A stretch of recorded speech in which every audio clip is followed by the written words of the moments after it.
For nearly 3 years living in Japan, my life has basically revolved around one thing: daily devotion to the marathon gods. Every trip, every train ride, every brutal training camp, it's always been for running with a performance over everything mindset on this sub 210 marathon journey. But recently, I realised something ridiculous. I've never actually explored Japan properly, and apparently there's one place that Japanese runners escape to every winter when they need sunshine, huge mileage, and a mental reset from the chaos of mainland training. So today I'm heading deep into tropical Okinawa to find out why. Well, this is a little different to Yamagata, eh? Look at this. Woo!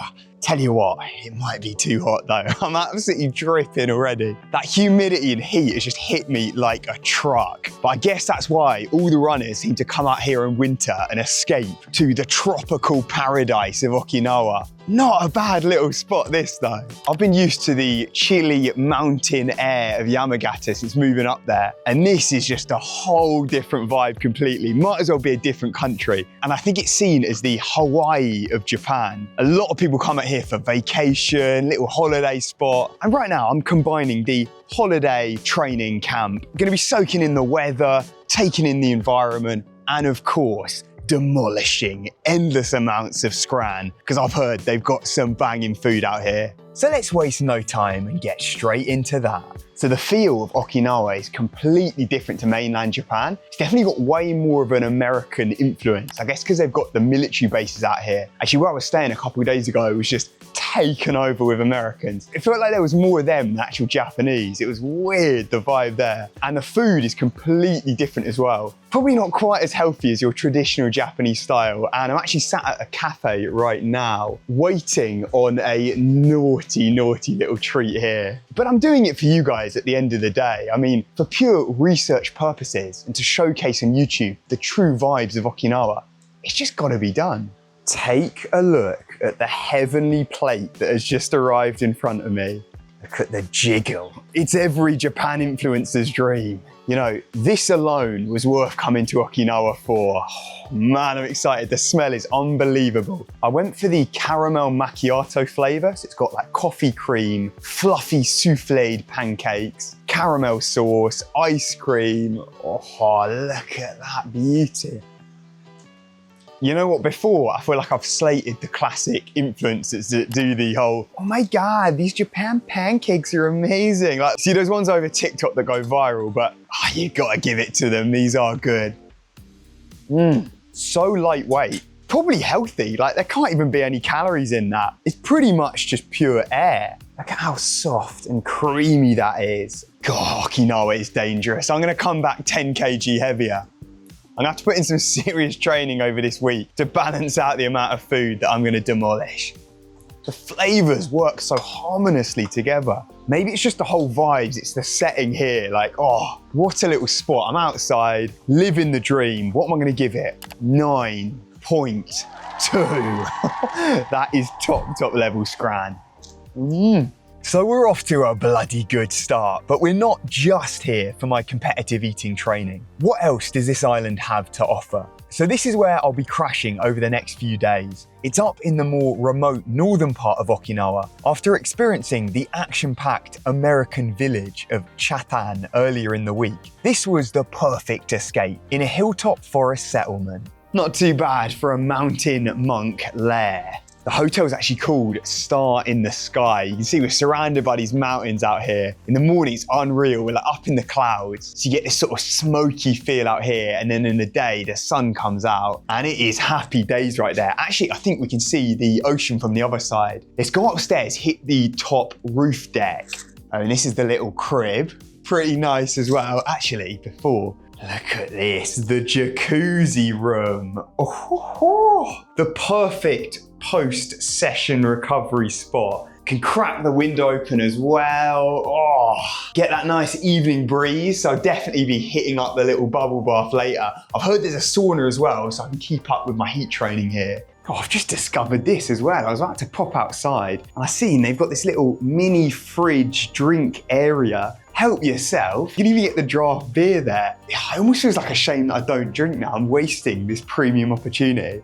I guess I get some little juices and stuff in. We've got some local delicacies, it looks like. Ice creams as well. Oh, what a spot this is. I couldn't believe as well how cheap it was. I think because it's almost off season, it's meant to be the rainy season this, and it's just after this big national holiday, Golden Week. But check out this from behind so we can see the ocean in the background. We've got the mountain view out that side. So much for rainy season though. This is a nice little precursor to the Japanese summer, because actually now I've heard from my mates back in Tokyo and Yamagata that it's got hot there. It's like 30 degrees. So actually out here in this tropical island, it's actually slightly more bearable. I think we're maybe 25, but even in winter out here, it's still, I think, similar temperature. So it's why a lot of guys escape here to get out of the brutal winter. And what a training environment this would be as well. If you're in one of the major cities like Tokyo or something, you've heard me complain forever about how difficult it is training there. So then think of this mountain pilgrimage spot. Could put some serious mileage in out, get some mad climbs as well on the hills. You've also got the coastal roads. You could knock out marathon sessions along there and then absolutely hammer the mountains here. Get some climbing in, some good elevation gain. You gotta get the vert in, man. You gotta strengthen up those thunder thighs. God, tell me my accent is not on point. Come on. Clearly spent too much time in that American village before this. Right, it's feeling far too much like a holiday though right now. I think it's time we do a bit of training. I have rented a car, so I could take that to go and explore around, but it's nowhere near as fun. Let's put Quadzilla to work, jump on the bike and take it for a full spin around this whole island. Time to prepare for the battlefield. This could be a monster.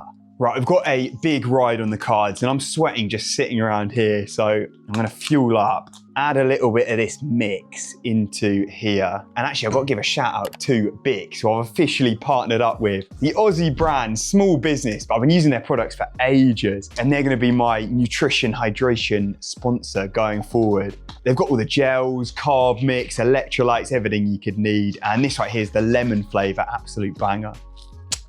So we'll bring that with us and let's hit the roads, go for a little explore now. So somehow the bike rental cost more than the car, but it was an upgrade at least from my green machine of death that you've seen me hammering back in Nanyo. But I could get moving on this one and bank some solid cross training during this tropical escape while my back heals up. I came across the local track which had me longing to let the cart horse loose, but that time will come. There's no rush to get back in shape with the eternal hell of Japanese summer approaching and the start of marathon season a while away in October. I need to let the SI joint in my back heal up before setting my sights on that sub 210 dream again. Now, I was longing for a thirst quencher at this point in the ride and came across an intriguing cafe selling salt coffee, which was a first for me, but weirdly worked. Using local Okinawan salt and infusing it into the cream, it balanced out the sweetness of the caramel coffee to earn a Scran to Japan seal of approval. God, I found a little seaside spot here. Check out the beach. Actually, with Okinawa, I found before where I was staying, it was so busy. But I almost felt worse than Tokyo with how over touristy it was. Whereas out here, I've literally got the entire place to myself. Now, the only thing is, I know a lot of people would go for a little dip here, but for me, I just can't hack it. I'm so bad with cold water. I found for me, I need the outside temperature to be about 40 degrees before I even consider going in the water. Otherwise, it's just too cold. I've heard the rumors recently that ice baths don't actually work for recovery. It's a complete myth. The trick is to go sauna, which is still brutal, but I'd pick the sauna any day over an ice bath. I used to do them back in uni. And I was pretty glad to see that they don't actually work nowadays, so I can sack that one off.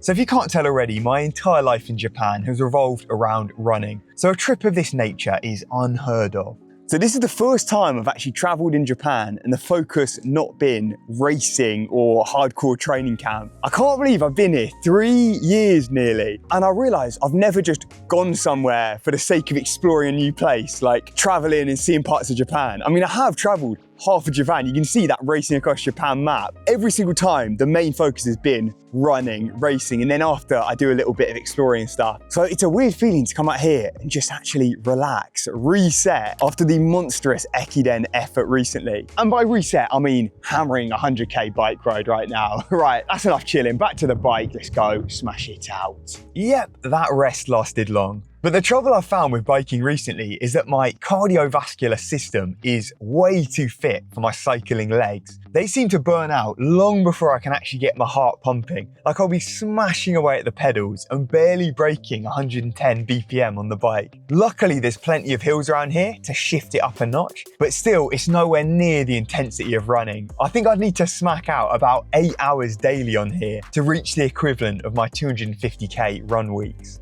Right, I've been biking for a few hours now without a break. I thought I'd stop off now, grab a little acai bowl. It's very, very westernized, the food here. I feel like I'm in America or something.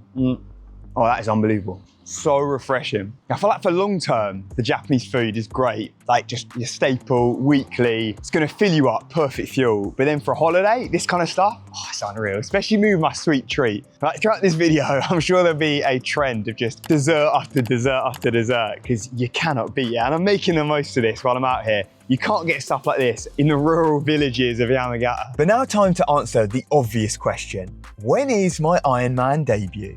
Yeah, I could never be an Alex Yee type where I'm 50-50 bike and running. Biking's nice for the vibes, but when it comes to training, actually smashing myself, it's got to be running all the way. I think if your body can handle it, running is always going to be better for marathon running than other cross training. I mean, it makes sense. You're training for running, therefore you do running. But whenever I have any little down periods, recovery time, that kind of thing, that's when I smash the biking. So I ticked over the rest of this ride, the standard 4 hours daily as of late. It makes it a whole lot more fun though, doing it out in a setting like this. If I thought I had thunder thighs before, after all this biking, I'm gonna be an absolute unit. The most powerful quads in the game, that's the aim. But actually now I'm just strolling over right near the hotel. There's this really popular restaurant. Everyone's been recommending it to me, called Pizza in the Sky. A little mountaintop pizza place. Let's check it out, see what all the hype's about. こんにちは。こんにちは、いらっしゃいませ。ジェイク様。はい、ジェイクです。キャッシュオンリーになります。はい、わかりました。ありがとうございます。大丈夫好きなお席選んでください。ありがとうございます。わあ、素敵ですね。景色。ここは初めてなんです。はい、そうですね。こちらメニューでございます。はい。少ししたら。はいはい、お願いします。ありがとうございます。So a cool little menu, and the vibe here was immaculate. They only had 2 pizzas to offer, but I obviously chose the mixed one because plain is clearly for psychos. With a fresh salad on the side to try and combat the kilo of sweet treats I'd put away throughout the day. And was this the most authentic Italian pizza? Not exactly, but it hit the spot after a solid training day out there on the roads. Oh dear, I've ran into a little bit of a problem with all this cycling. Right now, I am feeling the repercussions, almost seeing the repercussions actually. Oh dear, what is this on my arm? Got a nice little bit of pink there. And let me just say, I lathered my whole body in sun cream. What is that? Any Brits watching, you'll know what I mean when I say my arm looks like a squashy. It's like one of those drumstick sweets. That is outrageous. I don't know what more I could have done. I absolutely covered myself in sun cream. I guess I just sweated it off. It's so humid out here and 30 degrees all day. So you can imagine you're out cycling for 4 or 5 hours. As a redhead, I am not built for this. Now the real test of any hotel is the brekkie lineup. And thankfully the next morning, the star in the sky came through with the goods. I got to try all the local specialties like this pork belly and the grilled sweet potatoes, which I picked up a small addiction to and had to get another fix of later that evening. So I headed into the main city of Okinawa called Naha. Way more popping over here. You got all the neon lights, tourists everywhere, ton of like gift shops, souvenirs, that kind of thing. I think I prefer definitely the more remote, rural vibes, but I had to get a little feel for the city here. I actually picked up a little souvenir myself, which was an outrageously fresh biking jersey. I've become a full-blown cyclist now. Had an unreal Okinawa design on it, and I thought, you know, remember the trip with some fresh biking garms. Can't believe I've done 1 week of biking and I've gone all gear, no idea. The rest of the old souvenir shops don't quite appeal as much to me. I either want sports gear or food, which, speaking of which, this here, it's a Beni Imo tart place. So Beni Imo is the purple sweet potato. Unreal, I'd never had it before coming here, but I guess that's the local specialty. So the nice little tradition in Japan, whenever you go traveling around, you always bring back a little omiyage, which is like a souvenir from wherever you came from. Because the good thing here, every single area, doesn't matter where it is in Japan, has a local specialty. I don't know how they've done it, but it's ingenious marketing that even the most random remote places still have their local. Oh, I nearly had a little camera fatality there. Let's put you back there nice and safe. But now every area has their own little special thing, whether it's some local fruit, like Nanyo, for example, it's cherries and wine. That's the two things that if you go there, you've got to get that. So everywhere you go, you've got your local specialty, and I've secured the bag here. Also had to get one little extra fresh. So purple sweet potato tart, the all important Scran to Japan time. Let's give it a go. Oh, that is beautiful. The creamy topping, that's that sweet potato mix. And then it's got a sort of cheesecake-esque tart bottom. It definitely tastes different to your regular sweet potato, which I said, I think a couple of videos back, I've been a big fan of lately. I feel like this has somehow improved it with that purple natural coloring. When it comes to the rating, what's it gonna get? I'm gonna go for 8.7. God, it's been a successful Scran trip, this. I've realized the entire vlog has just turned into food reviews, but come on, I'm on holiday, you can't help it.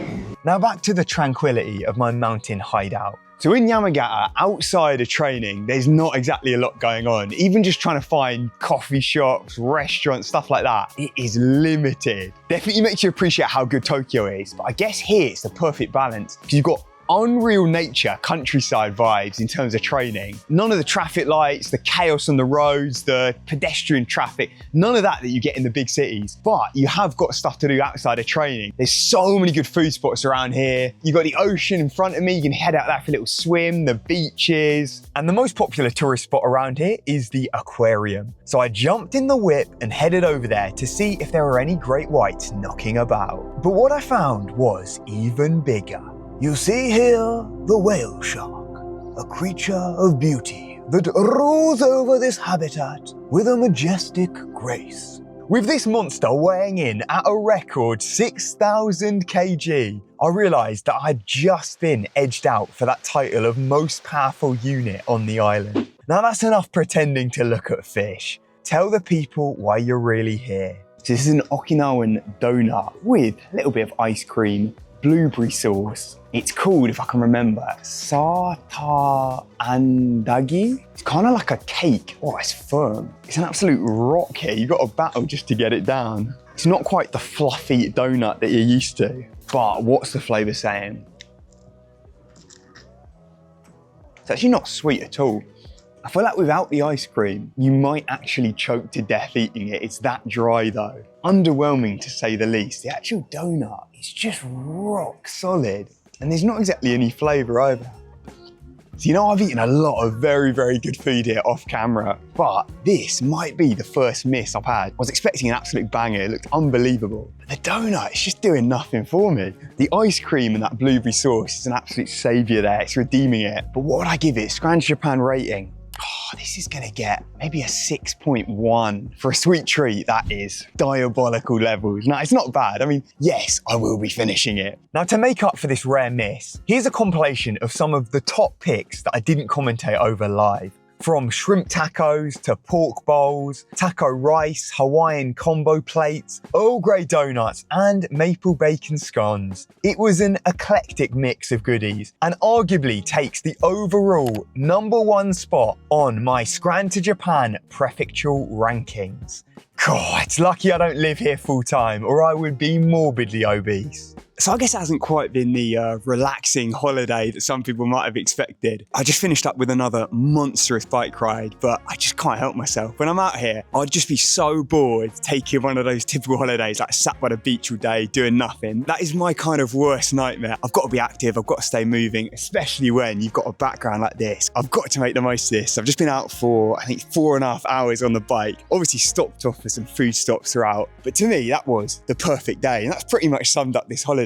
Banked some very, very solid training. Obviously, if I could have been running, I would. That would have been the dream, absolutely smashing a proper training camp here. But I reckon I've still kept some pretty good fitness and had a great time doing it. I'm fully refreshed, reset, and I can head back to Yamagata, hopefully with my back doing a whole lot better. It started loosening up, I think. Finally, it's been a rough couple of weeks, but I think I'm getting to the point where I can get back into some serious training. So until next time, remember, train harder, not smarter. Let's go.